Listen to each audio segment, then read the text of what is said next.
पहिलाको नेताले जे गर्दा पनि कुनै प्रश्न थिएन, अहिलेको नेताले जे गर्दा पनि किन प्रश्न गर्नुहुन्छ तपाईहरू भनेर सोध्ने मान्छेहरूले सुन्नुहोस्। तपाईहरू अहिले टिकटक किन चलाउनुहुन्छ, पब्जी किन खेल्नुहुन्छ, नखेल्नुहोस्, छोड्नुहोस् सबै, पहिलाको पुरानाको जमानामा जानुहोस्। सक्नुहुन्छ सक्नुहुन्न, पहिलाको जस्तै सबै चिज हुने भए होइन, किन अहिले नयाँ सरकार परिवर्तन गर्नु पर्यो होइन? केही नयाँ हुन्छ अनि त्यही केही क्वेसनहरूले गर्दाखेरि उहाँहरू केही गर्न सक्नुहुन्छ भनेर त क्वेसन हुन्छ नि होइन र? नयाँ सरकारलाई क्वेसन चाहिँ गर्नै पर्छ। हेर्नु गाइस, यदि क्वेसन गरेन भने मन खुसी गर्नुहुन्छ, ओके?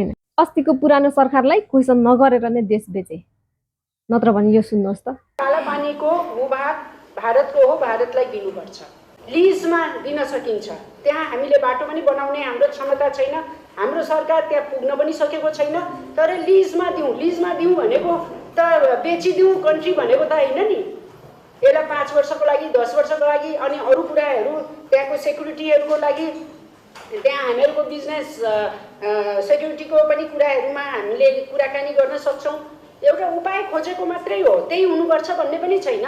तपाईहरू पनि उपाय खोज्नुहोस् न, खालि ठुल्ठुलो कुरा गरेर त भएन, राष्ट्रवादी देखाएर दिनुहोस् न एउटा। ल के गर्ने त, एउटा मैले त दिएको छु।